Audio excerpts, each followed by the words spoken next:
has 4 chapters: the law and its operation, sleep, prayer, and spirit. I'm going to give you a summary of each one of these chapters. I'm also going to throw some highlights up on the screen of exact quotes taken from the book for each of these chapters to help you get a deeper understanding in what Neville Goddard was trying to teach in this book. And at the end, I'm quickly going to give you the tool that you need to apply this knowledge to your life. So, chapter 1, the law and its operation. In his book, Neville Goddard talks about the conscious mind and the subconscious mind, and that the conscious mind is responsible for all the effect you take in your life, while the subconscious mind is the cause of all the effect you take in your life. The law of consciousness can be stated simply as all things evolve out of consciousness, with the conscious mind generating the idea and the subconscious mind giving expression to the idea. The conscious impresses the subconscious, while the subconscious expresses all that is impressed upon it. The power of this lies in our ability to consciously choose what we imagine,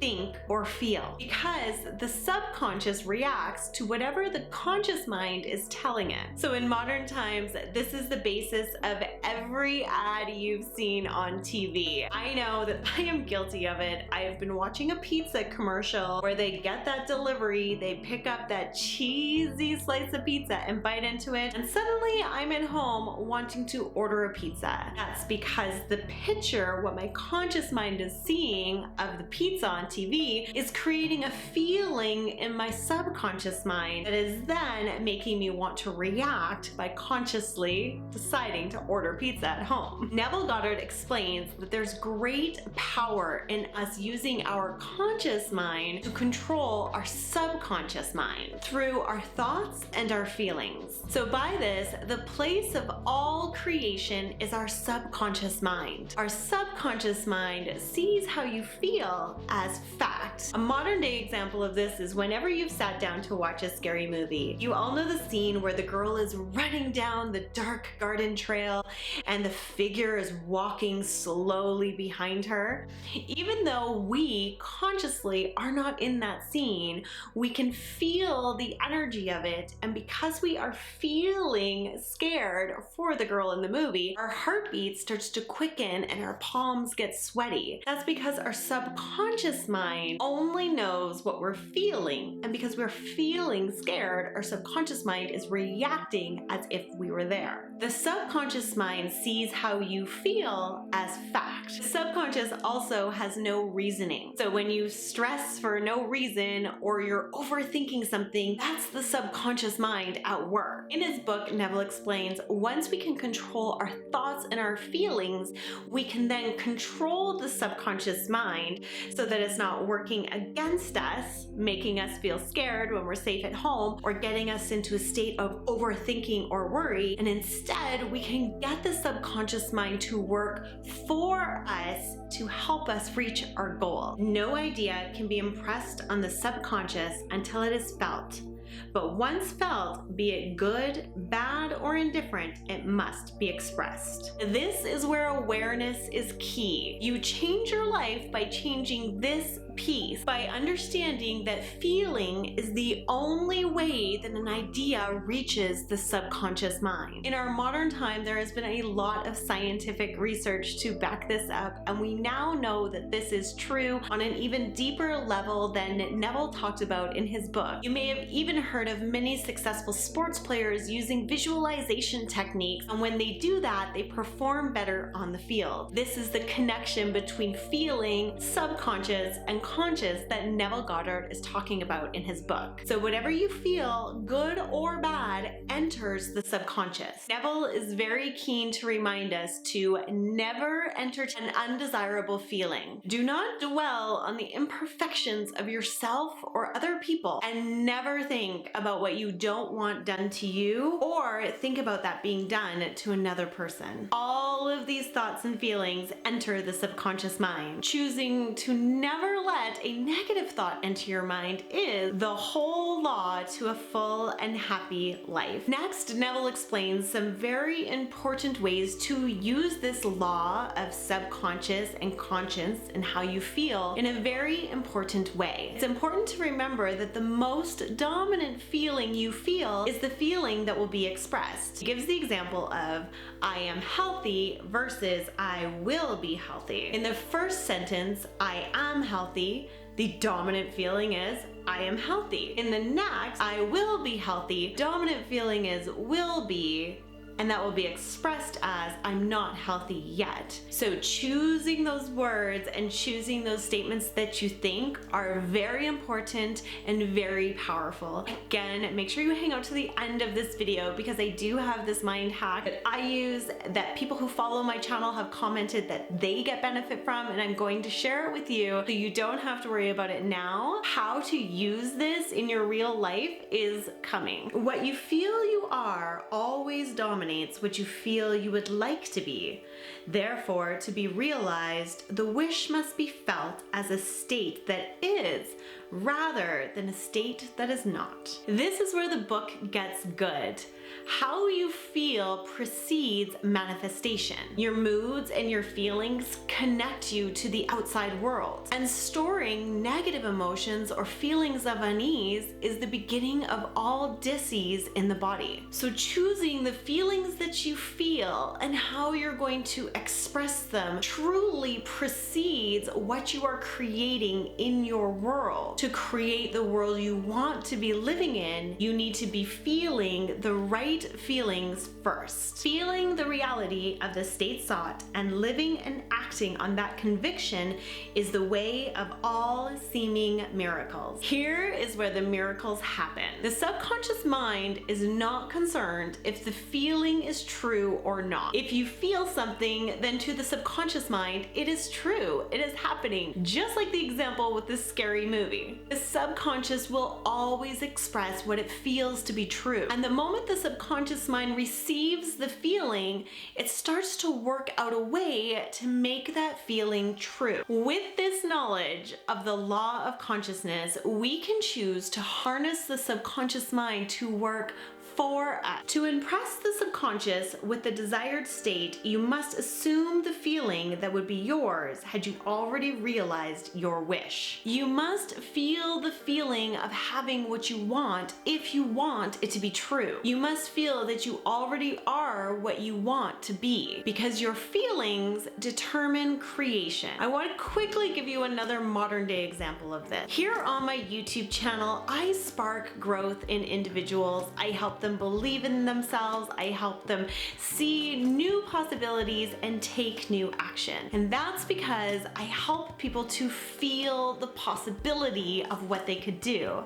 Again, I'm going to show you this technique at the end. But what I want to talk about here, once we hack our feeling of something that we're trying to create, our subconscious mind really does make it real. You start to maybe have more courage to pick up the phone and reach out to call somebody, or when you get an inspiration of an idea, you're more likely to write it down and take action if you've harnessed the subconscious mind and really convinced the subconscious mind that it's true that your goal is happening. That's the power that we're creating through this book. I'm going to keep going. I just wanted to give you this modern day example of how this really does change your life now. To seek on the outside for that which you do not feel you are is to seek in vain. For we never find that which we want, we only find that which we are. So the secret to creation is to control the subconscious mind. The secret and the law of consciousness is to get the subconscious mind working to express what we want it to express. We do that with our consciousness by getting our subconscious to feel how we want it to feel. Let's move on to chapter 2, sleep. Neville makes sleep very important because 2/3 of your life is spent in sleep. As Neville says, sleep is the natural door to the subconscious mind. He says because of this, you should always go to sleep in the feeling that you would have if your wish was fulfilled. That as you lay down to go to sleep, think of your goal, think of your wish, and how it will feel once it's realized. And that is the only thought you should think before you go to sleep. Feel yourself into that state of having the goal, having the dream, and never go to sleep discouraged or dissatisfied. Always imagine and expect the best. In this chapter, Neville reminds us that everything we now currently have was once imagined. The camera that I'm filming this YouTube video on was once in somebody's imagination. This YouTube video, the content, the idea, the structure of it was once in my imagination. So we must, as we fall asleep, imagine the best and expect it to be realized. And just like the camera and just like the YouTube video, it will. If you can convince yourself to imagine something is true, it will become true. As soon as you can imagine it and convince the subconscious mind of it through feeling, the results will soon follow. You cannot fail unless you fail to conceive yourself of the reality of your wish. So before you go to sleep, feel your wish fulfilled and go to sleep happy and satisfied. Chapter 3, Prayer. Chapter 3, Neville discusses prayer, and again, I'd like to add a modern day injection to this. I consider chapter 3 prayer to also include meditation and journaling. So whatever mindful practice you use, this is how you can apply feeling is the secret to that mindfulness practice. Neville talks about the importance of prayer because it is again an entrance to the subconscious mind. The only condition required is that you believe that your prayers are already realized. Neville refers to as your time in prayer or your mindfulness practice as assuming you have what you want. You must in prayer or mindfulness believe that your goal is already an accomplished act. To do this, Neville suggests you create a passive and relaxed state. He describes lying on your bed with your eyes closed. This could be seated in a comfortable chair or on your meditation pillow. This could be sitting down in a comfy chair with a cup of tea with your favorite journal in hand. To get into this passive state, you need to relax your mind, relax your body, and enter space as if you were gently falling asleep. And from that state, imagine that you have already realized your goal. You've already achieved what it is you set out to achieve. Don't think about how it could happen or the work you need to do. Just enjoy the state of having already achieved it. He describes the imagining like this: all you can possibly need or desire is already yours. You need no helper to give it to you. It is yours now. Call your desires into being by imagining and feeling your wish fulfilled. Neville says to, in this moment of prayer or mindfulness, imagine your goal just like you're watching the end of a happy play. And as you watch that play, see your ideal reality come to life. See yourself achieving the goal that you have for yourself. Spend no time worrying about how or why or what you need to do to get there. Chapter 4, Spirit, Feeling. Get into the spirit of the state desired by assuming the feeling that would be yours were you already the one you want to be. Neville speaks in this chapter about how you never attract what you want, you only attract what you already are, that you will be inevitably what you believe yourself to be. So at the end, on the final page, it all wraps up with the feeling is the secret. How you feel really precedes all the action you will take with your conscious mind.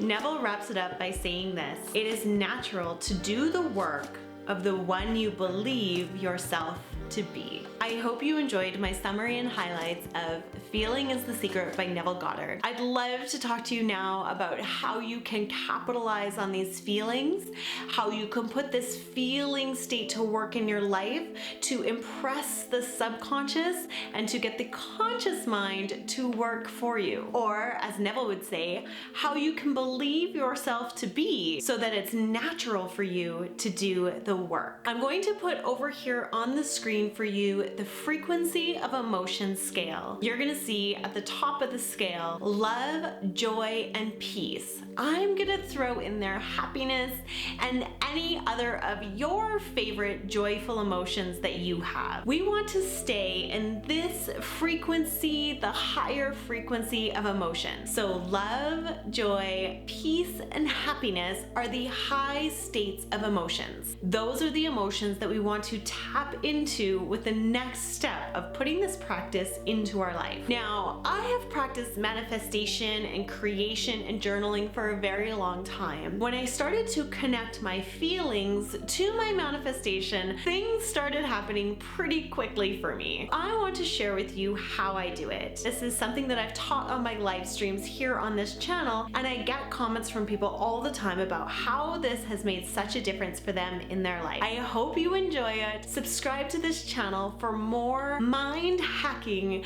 more growth tips to get you living the life that you imagine for yourself. Because it can be really hard to connect to your ideal state, or as Neville would say, to connect to the feeling of your wish fulfilled, I've come up with this little trick using the high vibration states of emotion. You can use this as a journaling technique. You can use this as a manifestation technique when you're writing your script. You can use this at night as you're going to bed, or you can use this during your prayer or meditation time. The trick is simply this.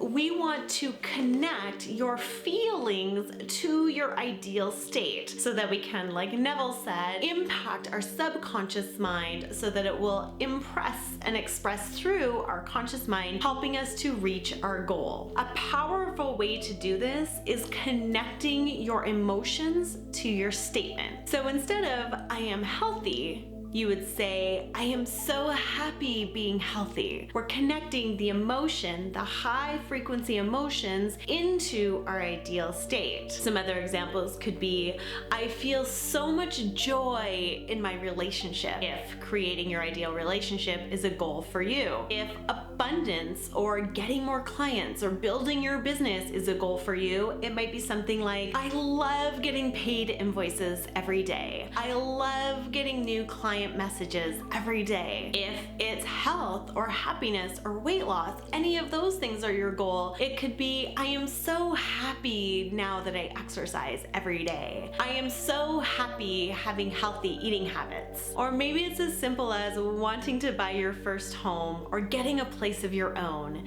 You could say, I am so peaceful in my own home. I am so peaceful in my dream home. It is so peaceful in my dream apartment. So build the sentences that are right for you, but I challenge you to not just say the statement and not just imagine your ideal reality, but really juice it up, really make it tasty and add in all of those feeling words. For example, I love having you as a new subscriber to this channel. So go ahead and click that subscribe button. I have more videos coming on Neville Goddard and his work. The next video I have coming out is going to be taking Neville Goddard's work and combining it with SMART goals to build your ideal 2021. So definitely subscribe. You're not going to want to miss this video, and hit that notification bell so you can be one of the first people to see it. I am Liz, and I want to help you turn your blah into bliss. I am so glad you're here. If you would like to watch more of my videos, I'm gonna pop some right here.